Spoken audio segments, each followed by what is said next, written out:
Giving my skill and I hypnotize, paralyze, no game on this steroid. I materialize, moving on the right lane, and I came to show you that I made you to say nothing like Beirut, saying something right back at you, taking some of that cheddar, dude. I'm number one in front of you. I'm blocking you, stopping you, dropping you, doing what it gotta do. Bring him out with no further ado, make you money, I'm having fun. Try to test and I show you some.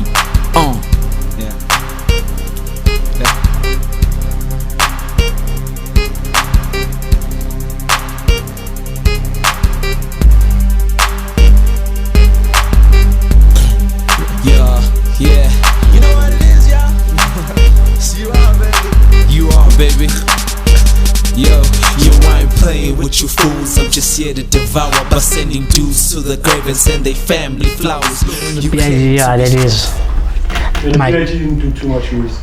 I think that is in my top 5 and is number 1 in my top 5. Yeah, I said, are you rolling already? I'm rolling already. It's free time here. Biggy, J. Cole, Kendrick, Flip, Andre 3000. Beasts.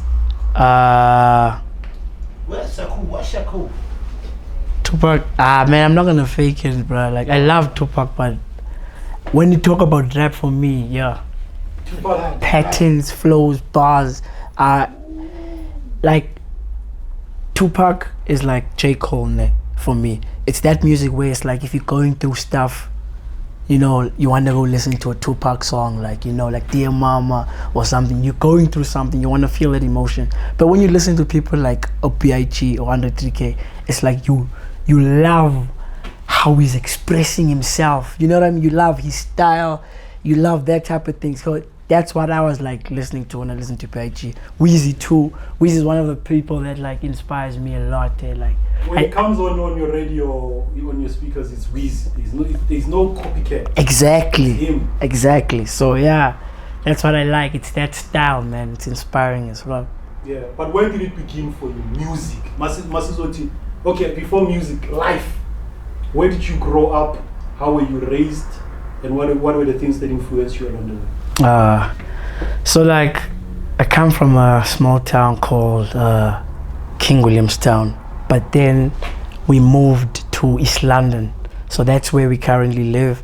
My family's based in East London. So like, yeah, I think around the age of 14 was when I started being in this hip-hop scene. Like that's when I started like loving hip-hop, because like my brothers were always playing hip-hop. Lil Wayne, Mobb Deep, all the old school cats, you know, and a lot of R. Kelly too, you know, from back in the day. The OGs love R. Kelly. But so it's those type of vibes, man, where I first started off as dancing, believe it or not. Was it crunk? Yeah, nah, not crump. I never used to crump, but I started dancing in high school. I really loved that. Then I stopped. I played soccer, but that was not a big thing. Then I started rapping. I used to always write down my favorite artist songs, like, because I didn't have access to like Genius lyrics and all that. So I would always listen to the song, press pause, rewind, and write down those lyrics. And then when school hits, I'm like one of the first cats who would like know the song. I always rap it for my friends. And from that, it just developed into me writing my own verses on those beats. And then, yeah, years later, like 7 years later, which is now, I write my own music, I make my own beats, I produce. Yeah, that's what it's about. And what was happening with school? School, I was an outcast in school. I tried so much to fit in so many different things, so many different groups. I was a nerd, I would say. You know how nerds try to fit in. You know how nerds are always seen as weird and all that.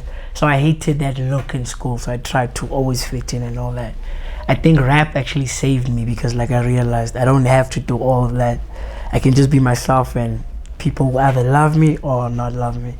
But yeah, in school, I was doing those kind of stuff, physics, bio, and all that. So I was all in them books and all that.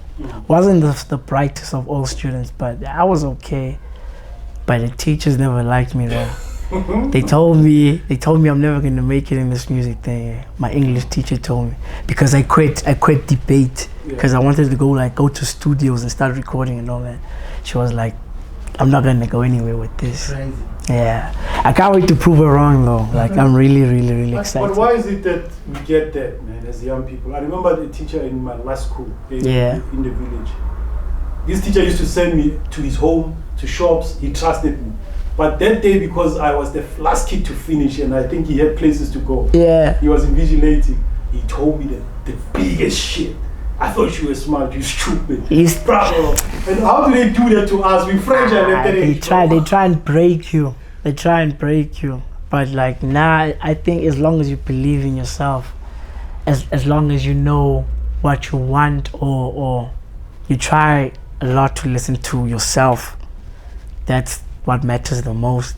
Even your mom can't tell you what you should be. They can assume, they can wish things for you, but like that's the worst trap you can ever go into in life.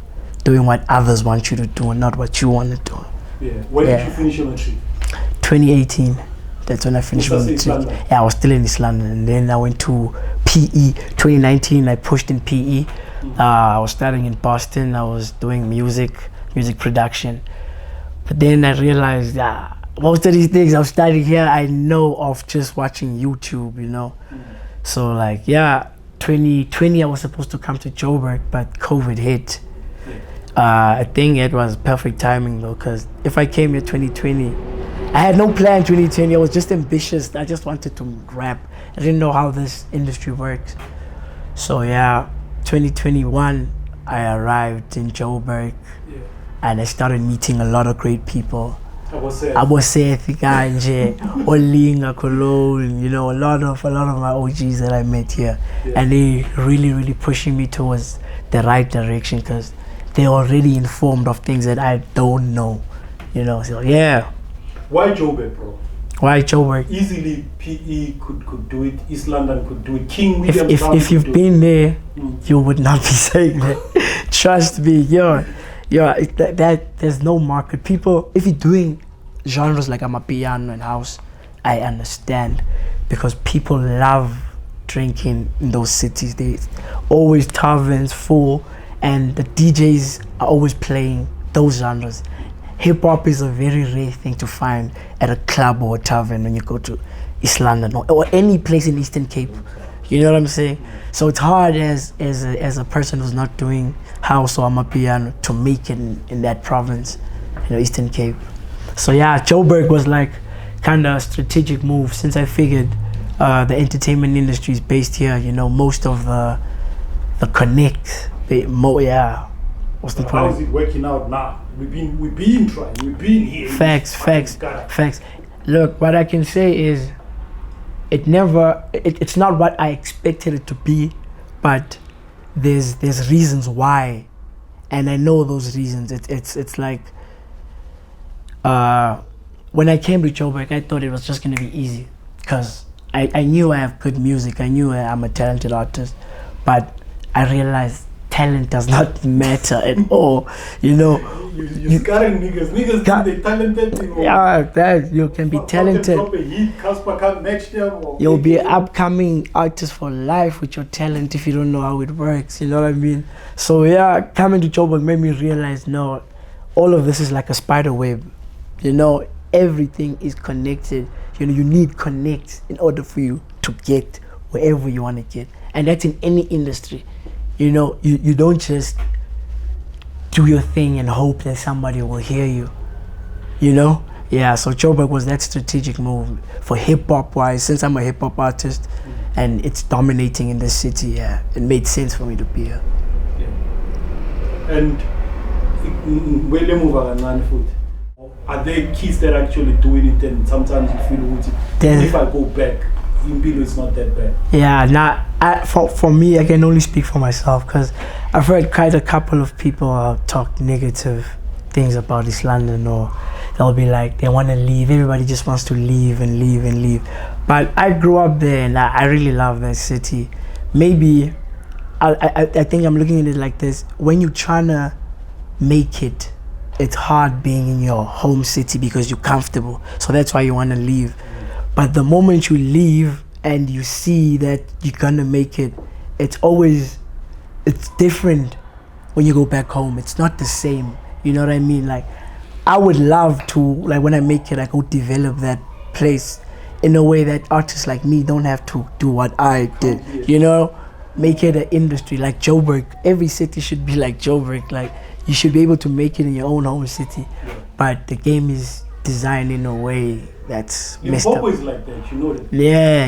They have their own sound. That's that side. Sound and also their own little thing, Hollywood going on. Facts. Makazi only performed for the first time in KZN with DJ Tira. I think it's this year. For real? Yeah. The entire time, Hemani, Womunata, their bread is buttered that side. Nice. Even in the traditional side, Njenge Maskandi, there is also Maskandi versions in it, and so on. So when you say East London can actually accomplish that, I believe. Yeah, it definitely can. There's a lot of talent in East London. There's a lot of talented people that side, and not even in East London only, but like in the Eastern Cape alone. I feel like it deserves more ears and eyes than what it's getting. It dominates in fields that I feel like it's just political. Like, it's sports and agriculture. That's the only thing that we know Eastern Cape for. But in the entertainment field, we really don't know it. But there's a lot of talent, man. Me and Seth are from Eastern Cape, so that just says a lot. Because the best South Africa has had in the past few years, the lady from Tears, what's her name? The kids, yeah, Zahara. Oh, yeah. Also Unati. Yeah. Unati Kai. Yeah. Those and Lundi. Lundi is from Cape Town. It's from Cape Town. Yeah. Yeah, but it's that area, Kapa. Yeah. You can't ask me about Yeah. the Kapa. Yeah. Because I don't know the demarcations there. Okay. When we're talking the purest form of talent we found in South Africa, what time is Somas or Brenda Fasi, Boringo Mazingo, Yeah. It's that area. So how do you fail if you are in government for sports and arts? Pardon? Yeah, fact. Yeah, Matatiel. Matatiel MT, yes. You guys are phenomenal. Yeah, there's Anati tools from Eastern Cape. Thank you.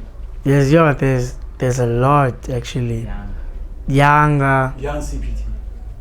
You know what I mean? There's a lot. I think the problem right now is that the gap between the government and the youth. You know, I feel like if that gap could be closed, a lot of problems in this country will be solved, not just in our field of entertainment, but the youth has ideas, the youth has so much, and there's this gap between the government, which is the elders, and us, you know. But Fuego, check. If when you are the government or you are in government, do you want that to happen? Do you want it to be free? It should, because the government won't be in power forever. We are next, inevitably. You know what I mean? But will the government not prolong their time in power if they keep the youth at bay? Do you think we're empowering the youth and helping them earn a living and then being independent? But the point is, it shouldn't be about it shouldn't be for the government. This is for all greater purpose, for everybody. You know what I mean? Yeah. So like, that's why I'm saying the gap needs to be closed. It's for all of us. It's not just for the youth or the government. But you know what the guy in government says when the budget comes out for the arts and sports? They say madota singalibadeni phela thinathi lento siyasebenza. Thina sosebenza ukuphasisa lama applications thina sodlanini. And that's the chunk of the budget, which is selfish. It's selfish. And you know, in Eastern Cape, that's the problem also, because there is a budget for entertainment, for the government to host events, but they don't do that because they do what you just mentioned. They chow the money. They think selfishly. You know, the youth should be getting sponsored by the government. The money is there. They should not lie to us. For Umuntu who has not met you, who has not heard about you, who's seen you for the first time,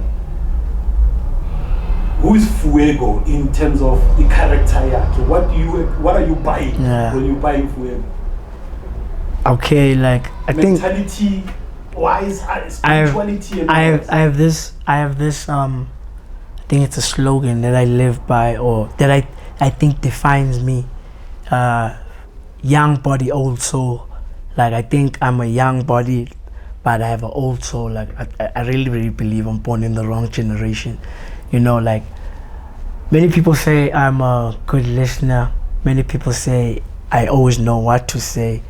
But I just think it's me being open to listen to other humans, put myself in the position that another person is at, you know. So like, when you're buying Fuego, I think you're buying the realest nigga. Yeah, I'm a real ass person. I'm straight up. Does that come through in the music? Definitely. I am my music. I'm very emotional. So if you listen to my music, you hear a lot of emotion. Like, I always express what I go through in my relationships, and not just only romantically, but relationships with my peers and all that. So yeah, you listen to my music, you will hear that, you hear real words, real me. Yeah. It defines who I really am as an artist. Yeah. You know. All right. So as we stand now, your practice, your music practice is happening at Joe's. Yeah. Have you dropped any project, or is it still the build-up phase where you're preparing? Yeah. I've actually, since I've arrived in Joburg, I've dropped 2 projects. Last year I dropped a beautiful EP, 10 songs, called Cool Intentions, and yeah, it's really starting to pick off. We shot 2 videos last year. I had Seth style me up for one of the videos, and yeah, he was on there. But Clouded. So a song of mine called Clouded. Yeah, this year, actually, think it's 1 day old. It's Monday today, right? So Sunday I dropped a project, the 8-song project called the Butterfly EP. This is my current work, and I really love that project. I was really excited to share it, man. It's something different, and it really embraces the fact that me coming to Joburg has grown me as an artist and as a person. And that's what you hear through the music compared to when I arrived. Growth, you know? Yeah, that's what the project stands for.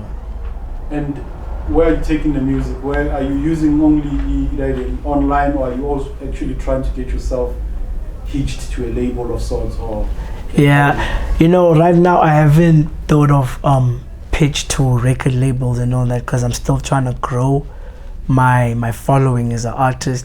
And I'm still doing a lot of research about these deals and contracts. I believe that every artist should know what they're putting themselves into, and not just be excited just because you want a shot and an opportunity to shine. Everybody wants a shot, but you don't want to screw yourself up. We've been seeing what's happening to our idols, our stars. 2 projects are online, yeah, and they are not accumulating the royalties at that pace, and also they are not gaining the traction as they would be when they were on radio. Why don't you sacrifice 2 or 3 projects with a fake record label? When I say fake, I mean like Zama now. They're sucking your blood, but at the same time, now you are getting the fame. I don't want what I'll do is I wouldn't sign, because, like I said, I'm well informed on some certain. To some certain extent in the music business wise. I am willing to work with record labels, but not in a way that will get me exploited, you know. So yeah, I have 2 projects out now. I'll take a co-sign with labels, negotiate nice terms, but yeah, I'm still good. I'm still working on growing myself as an artist. So you are inclined. It's just that you want a contract that you can scrutinize, and yeah, it should be beneficial for both. It should make sense. Yeah, but the thing is, the reason why they go for 360 degrees these days, no matter what label, is because you come with 2 projects, they co-signing on Leon Zela, and once you get your shine, you don't look back. That's what they're afraid to do with young artists. Yeah. Once they get the shine, they do not want to stay loyal to the pro. Yeah. Facts. I think, like I said, every artist should be informed on what they're getting themselves into. These things can be prevented. Everybody knows what's happening to people out there. We're not going to mention names, but we see what's happening. Yeah, but if you don't take that rope and hand, can be a period of 10 years. And Masuga is London. How bad do you really want it though? Like, what is more important? Precisely. That's the question. You know, you know, Yeah. I'm young still. I'm very patient. I know my worth. I know what I want. So if it's gonna take me 10 more years. In that 10 years, you've already blown in 3 years with a record label and you're a star, and now you are branching off on your own. Boom. But you don't know my plan though. My plan could make me blow up tomorrow. Thank you. You know what I'm saying? Yeah, like the plan that does not involve the record label. labels, You know, yes. it can in the long run involve a record label. For example, like I said, I'm informed right now about these contracts. So if you look at my music, it's always gonna say that distributed by El Fuego Productions. Yeah. So El Fuego Productions is like my company that I started for anybody that I record or anybody that needs beats from me, and which goes for me too. Every time I drop my music, I'm dropping it under El Fuego Productions.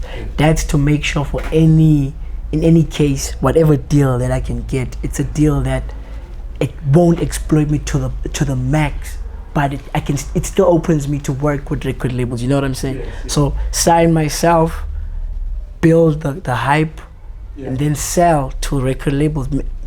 Go in the room, giving them what I want, not They them. want your blood, those niggas. They won't get They it. want your blood. They won't get it. Vampires. We are aware. Let them come. You know, the reason why they want your blood is because in the first place, when a record label signs you or any investor comes and invests in your activities, they know which 90%, we were talking earlier before we started, we Yeah. said talent on its own and shit. It's not definitely. You know what I'm saying? So they're Definitely. looking to protect their assets. That's why I'm 360. I'm out to which they are dope. They are discovered on Twitter, they are discovered anywhere. Once they walk in that room and they are given the facts, they get to understand. That's why I think I was settler for the lowest, the 7% and the 6%. But They catch you when you're desperate too. what I don't need is to see talent lab when I was said Nati. Lipelela SMS. Emoyin, You know yeah. what I'm saying? So I'm trying to, that's why I'm taking long on this topic. I'm trying to say with it, I'm a pupo bantu at your hometown, your parents, everybody. You didn't complete that Boston, right? Yeah, I did not. You know what I'm saying? I refused. They hoping and praying with it, this music. You know what I'm saying? So if it becomes a 10 years thing, If they're really down for me though, like you have to trust your plan more than anybody else too. Yeah. You know, like it might, like even if it takes me 10 years, I'll still push, but I doubt it's gonna take me 10 years because unlike everybody else, I have a plan. Yes. And I think that's what makes other people drag, or that's what it kind of like screws up other people's opportunities, people that end up having dreams forever and then it becomes pipeline dreams. They don't have a plan, they don't know what to do, so they end up wasting time until it gets to a point of no return. Like when you're old now, you're 45 years old. Yeah, you're 45 years old and you're like, nah, I have all this music, but I wasted my time, you know. So yeah, you need to connect with people that will let you know what you need or what you can do to elevate yourself, you know. I think you mentioned how we should always look at each other as assets instead of just looking at you blank like that, you know. You could help me, you could know what can make my song trend on radio, or what could make my song be on demand on radio, you know what I mean? No, when people see this video, they're going to your song is going to be on demand. So on and so on. And then when you drop your song, your EPs, you invite us, we have a session, Yeah. Visuals tend to have that effect. They always. TikTok is visual driven, Instagram is visual driven, Facebook is more and more. YouTube, Facts. the shorts. Now everything is visual driven, Twitter as well. So I think with visuals, that's where you can blow. But without me straying, there's a question I wanted to ask you, Guti. With music, did it start with production or did it start with rapping? Yeah. If it started with rapping, when did production come in? Yeah. Why is production important? Alright, I started with rapping. I used to write to to a lot of J. Cole instrumentals. There was a phase in life where I always listened to J. Cole all the time, so I got inspired a lot. So I would always rap around 2017, 2018. Yeah. Then around 2019 was when I felt like, okay, I'm ready to release music now. I've been writing these songs. I used to download beats off YouTube, but you know, some people don't like working with you when like you use the YouTube beats. So I started asking people around who make beats. I started asking them for beats, you know, like, yo dog, please bless me with a beat, man, I got this song. And they used to be selfish. They used to be selfish a lot. Yeah, like, nigga, pay. They didn't trust me, so they treated me like, yeah, you have to pay. Got fed up with that. I was like, you know what, I'm gonna learn this on my own. Let me study this. YouTube, every day of my life. I had a PC, I had monitors, so at least I could practice at the same time. Downloaded the FL demo. Every day YouTube. Started making beats. And I grew from that. And then it was kind of like easy to take out the sound I had in my head, since I could now produce, you know. So my motivation for learning how to produce was the fact that nobody wanted to give me beats. So I had to learn. I really had to learn it myself and make the beats. I'm sick and tired of producers, bro. Yo, bruh. So when you say Uti, it's something I can learn. Bruh. In a year, after a year, I started producing every song of mine. I need you to mentor me, bro. It's simple as well. Tired of fucking producers. Yeah, producers, yeah. They not like Uti, that. But you know, when I became a producer, I understood why, though. Yeah. You understand? It's crazy. It's like it's double-sided, bruh. And the same thing people experience with us editing their videos, shooting and editing their videos. They think you're just sitting there. Yeah, it's not simple. You know, because you have your standard of work that you have to maintain or be above. So it's not gonna be a one-day tournament thing when. Export. No, it can you never. watch that video 100 times before you export a short video. Exactly. Yeah. So I think that's why they mostly selfish with their beats. Yeah. It's hard making a beat, or it's not hard. Once you know how to make a beat, it's draining, and you don't want to just now give any nigga that beat. Like, yeah, you can have this beat. It's a creation. Yeah. You make a masterpiece. Exactly. And you're thinking about how would the artist, take on the beat. If it's a vocalist, how would they do that? And an artist comes here, Utagi, where you see, that nigga. I hate that. That's why most people, I don't like producing for them. I do not like producing at all because of that reason. But I'm at a point now where when I make beats, I can hear some of my friends and I'll be like, yo, here's a beat, man. If you want to use it, do whatever you want. You start hearing me in your beats. Aware. Yeah, everyone should learn how to make beats. If you're an artist, even if you don't plan to produce, learn that process because it's very important. It's very, very important. It makes every step of it worth it. Whatever's in your head when you're busy curating a song can now come to life as you were imagining because you know how to. You know what I mean? So yeah. You're killing me, bro. Because when I've talked to numerous cats about doing this, no sikona, bro. You must cut us. They don't deliver on time. They're trying to sell. Yeah, they're trying to sell.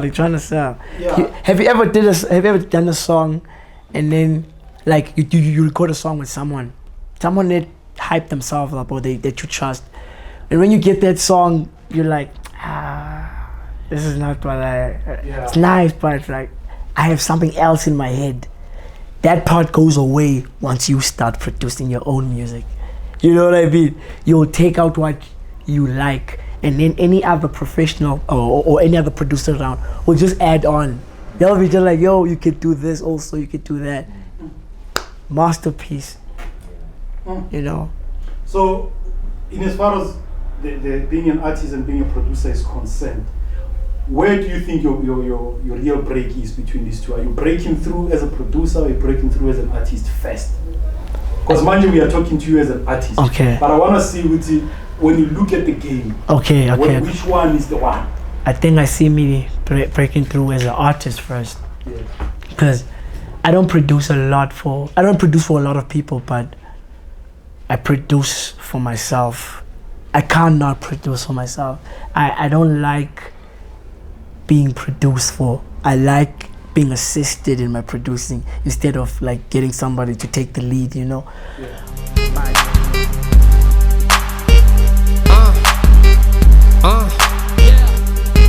You know how I roll, man. It's Young Sammy. Alphabetical order. Let's go. Young Sam, yep, alphabetical order. I'm a young hustler, like a brain disorder. I'm the only reason I'm disturbing your shoulder. I'm a baller, and yes, I'm a straight like a ruler. And yes, I got a nice 6-pack in the cooler. And yes, I got more gold than your jeweler. I am so hot, definition of burning. The night never comes, cause I'm earning the morning. You call me Spider-Man, they call me the Goblin. I be eating your girl, that's why they call me your